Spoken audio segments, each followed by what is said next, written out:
Hey guys, Yurichima-san back at it with another video, and today we are talking about Final Fantasy 13, and I'm doing it by bringing back my series, This Game Deserves an Apology. This series is literally made for games like this, because there are games out there that I truly believe don't deserve the hate that it gets.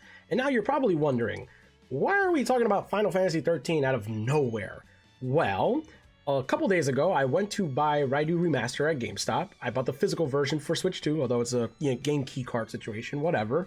And while I was over there, I noticed a box of cards behind the employee over there at GameStop. And I was curious and I said, hey, what are those? And she explained to me, hey, Magic the Gathering and Final Fantasy have a collaboration and there's cards here. And so I ended up buying some of them and she was showing me them, obviously. So this is the first one she showed me, this cool little I don't know, starter kit here with Sephiroth and Cloud. And then she told me there's another bundle over here with Sephiroth and some girl. And I said, which girl? Who? Which? And she's like, I don't know, this girl. And this is the girl she's speaking of. It's Lightning. So I then tell the employee, oh, it's Lightning from Final Fantasy 13. And she went and straight up told me, oh, I heard about that one. That was the worst one, right? Like the one that almost killed the whole series, the bad one, right? Good thing that's probably why I didn't know it, because she's from that game that's mid. I had to just say, yeah. And I bought the game. I bought the cards, as you could see, and then I drove home. And on my drive home, for my poor girlfriend, I told her, like, can you believe she said that about Final Fantasy 13? And my girlfriend's like, well, to be fair, isn't that the one that's considered like really bad? And now I'm here. And now I'm here because I need to stand on business for this. Final Fantasy 13 is not a bad video game, and it deserves more than an apology. It deserves its flowers. So in this video, I'm just going to explain to you, the audience, why Final Fantasy 13 deserves an apology. Let's go with the review. I think it's finally time we had the talk. No, not that talk. I mean the Final Fantasy 13 deserves an apology talk. I can already hear keyboards clackling, but hear me out. I bought Final Fantasy 13 on launch day with my own saved up cash, as in high school me skipped eating out, passed on new clothes, and endured months of hype just to walk into GameStop, pick up that shiny PS3 copy, and finally play the Final Fantasy game everyone has been talking about. And yeah, it was my first Final Fantasy, so I might be a little biased. But years later, after playing Final Fantasy 10, 15, 7 Remake, and 16, I think 13 got done dirty. So today we're going to talk about what made it special, why it deserves another shot, and why it's time to stop pretending this game murdered someone. Back in 2010, Final Fantasy 13 released to a lukewarm reception. Not bad, but definitely not the generation-defining JRPG people were expecting. A lot of folks were mad it was linear, that you walked down corridors for hours, and that you didn't get a full party control until later in the game. And hey, some of that criticism, completely fair. But what people don't talk about enough is how 13 was stuck between eras. Square Enix wanted to make the next big cinematic JRPG. The PS3 and 360 were still new, and the team was aiming for production values through the roof. And they delivered in that part. Seriously, go play it right now. The game still looks better than most modern RPGs. Some of those CG cutscenes, chef's kiss environments, still jaw-dropping. And can we talk about the music for a second? The soundtrack is insane, from the battle themes to the ambient tracks to the tearjerker stuff. Final Fantasy 13 might actually have my favorite soundtrack in the entire series. And listen, don't at me. I know Nobuo Uematsu is a legend, but Masahashi Hamauzu, I hope I said that correctly, cooked on this one, okay? Blinded by Light is iconic. The Sunlit Waterscape is a whole mood, and the boss themes just straight up slap. It's the kind of OST that gets stuck in your head even when you're not playing. I've had Dust to Dust stuck in my brain rent-free since 2010. It's wild to me that this game hasn't gotten a port. Like, come on, Square. You gave Lightning her own fashion sponsorships. Just give her a dang PS5 port already. Okay, but looks aren't everything. What really hooked me back then, and still does, is the combat system. Final Fantasy 13 might have the most addicting combat in this series. Yeah, I said it, it's fast, it's flashy, and once you wrap your head around the paradigm shift, that thing where you shift roles mid-battle,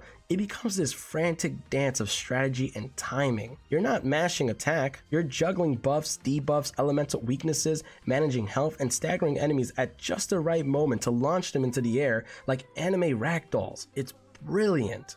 And sure, at first you're most likely watching lightning do flips while your AI teammates handle themselves, but once the system opens up and you're customizing paradigm shifts and building strategies, it's like chess at 60 FPS. It reminded me a lot of Final Fantasy X actually. That game also had preset party roles and limited flexibility early on. You couldn't really go wild with your party until later in the story. Now don't get me wrong, Final Fantasy X is a classic, but I noticed the similarities, and yet I don't see people calling that game too linear. Funny how that works. Let's talk about this linear thing real quick. Final Fantasy XIII got obliterated for being linear, but nowadays, everybody's doing it. Final Fantasy XVI, super linear. A few open zones, sure, but that game is basically a hallway with boss fights, and we all ate it up. Final Fantasy VII Remake, mostly linear. God of War Ragnarok, linear with backtracking. Even games like Jedi Survivor or Spider-Man 2 give the illusion of openness, but it's still a curated experience. So why did 13 get dragged through the mud for it?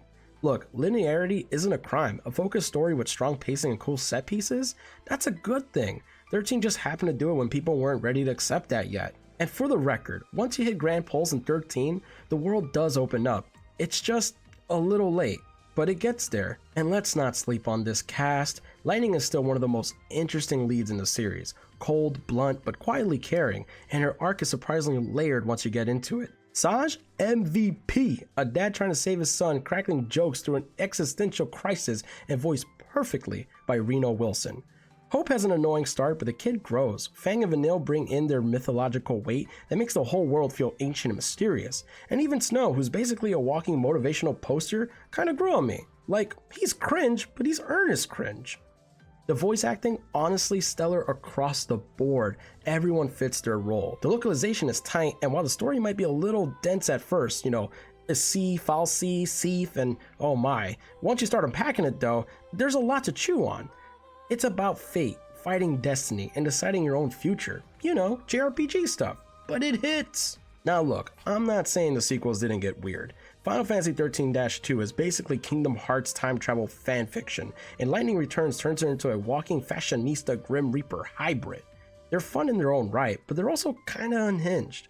That said, I'm not here to apologize for the trilogy. Just 13, the original, the one that set the tone, built the world, introduced these characters, and gave us one of the most unique entries in the series. It wasn't perfect, but it was ambitious, polished, and tried something new. In a world where games now charge $70 for a tech demo with side quests, Final Fantasy XIII stands tall as a complete, tightly designed experience with bold ideas and a lot of passion behind it. So yeah, Final Fantasy XIII deserves an apology. Not just for how people treated it back then, but for how it gets ignored yet ever since. No port, no remaster, no love, just memes and hot takes. And maybe you didn't vibe with it when it came out. That's cool, but if you've never given it a real shot, or if it's been over a decade since you last tried it, maybe it's time to take another walk down Cocoon. You might be surprised what you find.